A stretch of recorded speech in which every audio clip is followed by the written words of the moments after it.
Good morning, students. Myself Shashi Rai. As you already know, we are studying about the chapter 5, Contemporary South Asia of Class 12 Political Science. In this chapter, we have first of all discussed about the South Asia. What is South Asia? Where this region lies?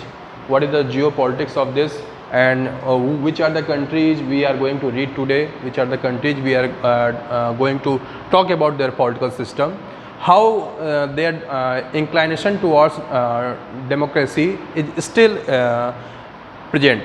And in this chapter we will read about today, we will read about the Pakistan, how the military rule have tried to overcome the democratical setup of there, but still people of Pakistan still they shown their inclination toward a democratic setup. Okay.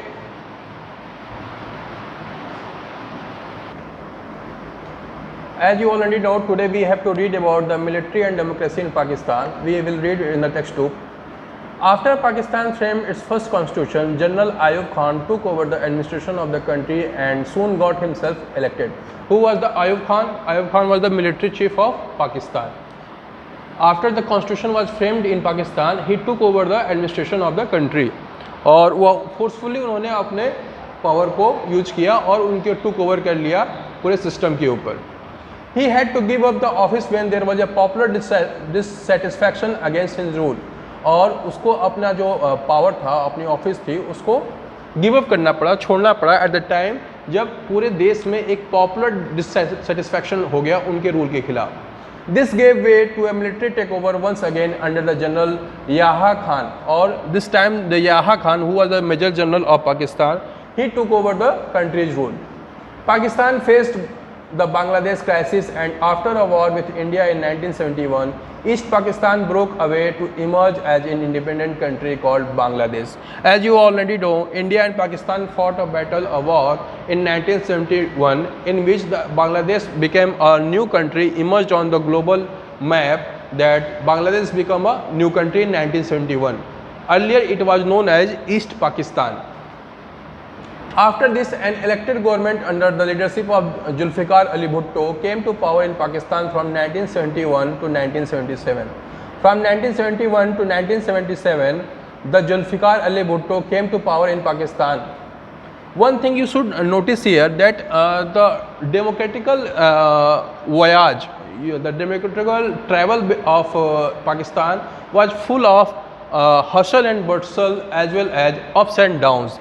It was a roller coaster ride. Sometimes the democratic regime took over the country, and all of a sudden the military took over the rule. So this was totally a clash between ups and downs of democratical setup as well as military rule. Whosoever became dominant and powerful took over the power of and administration of the country. General Zia faced a pro-democracy movement from 1982 onwards, and an elected democratic government was established once again in 1988 under the leadership of Benazir Bhutto. और आपको पता होगा बेनजीर भुट्टो को assassinate कर दिया गया था, और असैसिनेशन में भी बहुत बड़ा हाथ मिलिट्री का था वहाँ के. तो पाकिस्तान में आप देख सकते हैं कि बहुत ही ज़्यादा अप्स एंड डाउन्स आपको फेस करने को मिल रहा है. In the period that followed, Pakistan politics centred around the competition between her party, the Pakistan People's Party, and the Muslim League. This phase of elected democracy lasted till 1999. 1999 तक चलता रहता है peoples party और मुस्लिम league के बीच में, और ये phase जो है वो 1999 तक रहता है until and unless general Parvez Musharraf stepped once again and removed the prime minister Nawaz Sharif. और 1999 में द परवेज मुशर्रफ वो मिलिट्री को लेके आते हैं, आर्मी चीफ रहते हैं, और ये रिमूव कर देते हैं किसको, prime minister Nawaz Sharif. In 2001 general Musharraf got himself elected as the president. और आपको पता होगा this was not a fair and free and fair election in that country, that General Musharraf got himself elected as president. Pakistan continues to be ruled by the army, though army rulers have held some election to give their rule a democratic image.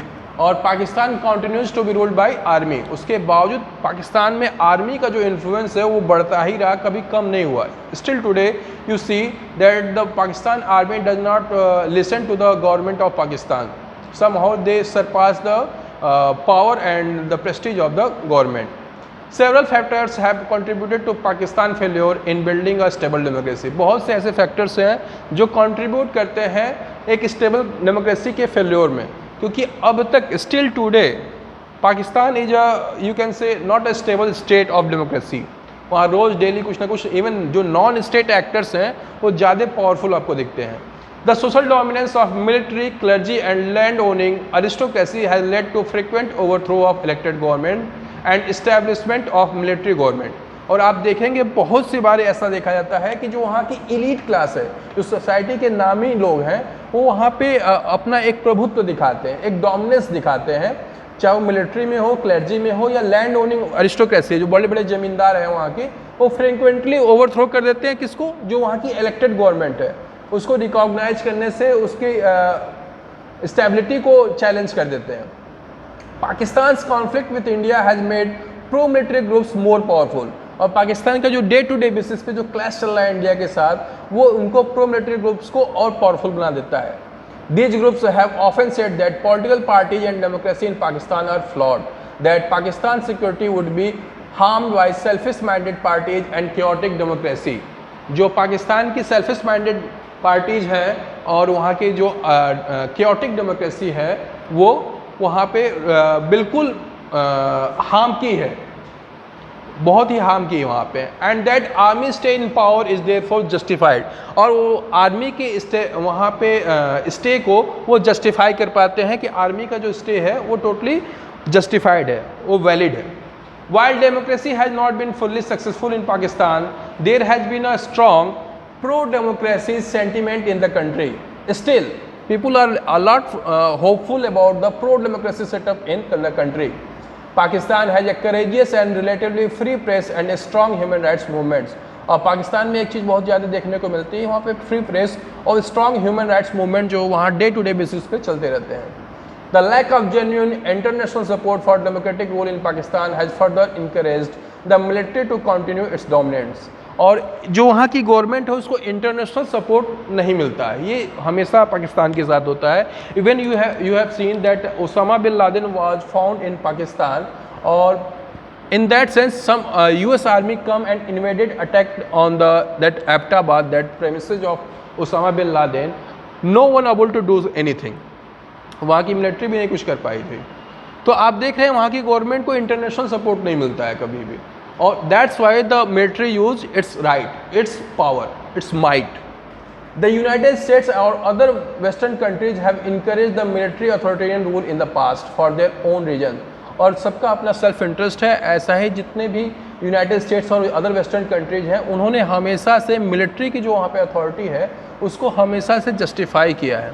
उसके पीछे सबसे बड़ा reason ये है, given the fear of the threat of that they call global Islamic terrorism and apprehension of that Pakistan nuclear Arsenal might fall into the hands of this terrorist group. और लोगों को ऐसा लगता है कि जो वहाँ पे राइट नाउ जो इस्लामिस्ट ग्रुप है, जो एक्सट्रीमिस्ट ग्रुप हैं, they can overtake the nuclear Arsenal. जो वहाँ पे न्यूक्लियर आर्सेनल है उसके ऊपर टेक ओवर कर लेंगे जो इस्लामिक एक्सट्रीमिस्ट ग्रुप है।